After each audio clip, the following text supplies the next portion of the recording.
वासनांध अधिकाऱ्यांवर एसीपी ट्रॅपनंच कारवाई करा अशी महत्वपूर्ण मागणी अॅडव्होकेट योगेश पवार यांनी मुख्यमंत्र्यांकडे निवेदनाच्या माध्यमातून केली आहे। समाजामध्ये अशी काही प्रकरणं आहेत ज्या प्रकरणांमुळे चर्चेचं काहूर माजल्यानं त्यांनी हे महत्वपूर्ण निवेदन मुख्यमंत्र्यांकडे सुपूर्द केलं आहे।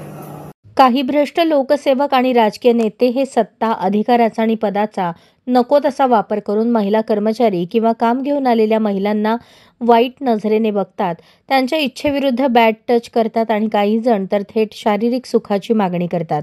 त्यानंतर स्वतःच्या पदाचा रोख दाखवून त्या महिलांना फोन व मेसेज करून इतका त्रास देतात की त्या महिलांना नाईलाजास्तव होकार द्यावा लागतो। जसे लाच मागणीमध्ये पैसे देण्यासाठी जनतेला भाग पाडले जाते, अगदी त्याच पद्धतीने शरीर सुख देण्यासाठी गरजू महिलांना भाग पाडले जाते। या वासनांध अधिकारी व नेत्यांना नो मीन्स नो हा बेसिक नियम सुद्धा समजत नाही। त्यामुळे जसा एसीबी लाचखोरांना पकडण्यासाठी अगोदर मागणी, मग सापळा आणि नंतर अटक करण्यासाठी ट्रॅप लावते, अगदी तशाच पद्धतीने महिलांवर लैंगिक मागणी करणारे अधिकारी आणि नेत्यांचा हनी ट्रॅपद्वारे पर्दाफाश करून त्यांच्यावर गुन्हे दाखल करावेत आणि पीडित महिलांनी काढलेल्या व्हिडिओला पुरावा म्हणून ग्राह्य धरावे अशा आशयाचे निवेदन छावा संघटनेचे प्रदेश उपाध्यक्ष तथा whistle blower advocate Yogesh Pawar यांनी राज्यपाल, मुख्यमंत्री, उपमुख्यमंत्री, गृह सचिव आणि पोलीस महानिरीक्षक यांच्याकडे मेलद्वारे दिले।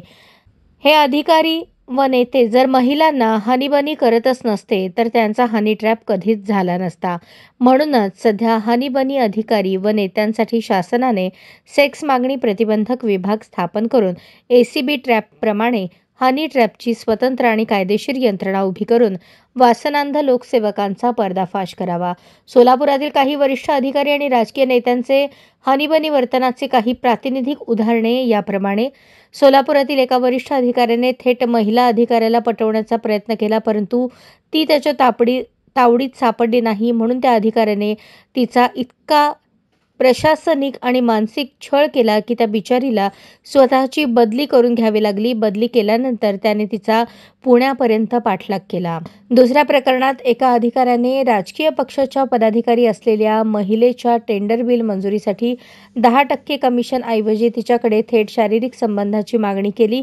तिने ती मागणी फेटाळल्यानंतर तिच्या कामाची जाणीवपूर्वक चौकशी लावून तिला खूप त्रास दिला। एक अधिकारी तर असा आहे की त्याची हनीबनी करण्याची इच्छा झाली की तो महिला अधिकारी आणि कर्मचाऱ्यांना स्वतःच्या केबिनमध्ये बोलून त्यांच्याशी पानसट गोष्टी करत बसतो। काही अधिकारी आणि राजकीय नेत्यांच्या हनीबनी वागण्यामुळेच महिलांनी त्यांचे हनी ट्रॅप्स केले, तर त्यात वावगं असं काय आहे?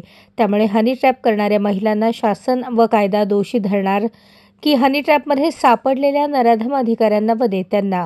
म्हणून हनी ट्रॅपच्या नावाने खडेफोड करण्यापेक्षा अधिकारी आणि नेत्यांना शासनाने आणि कायद्याने चांगल्या वर्तनाचे धडे दिले पाहिजेत।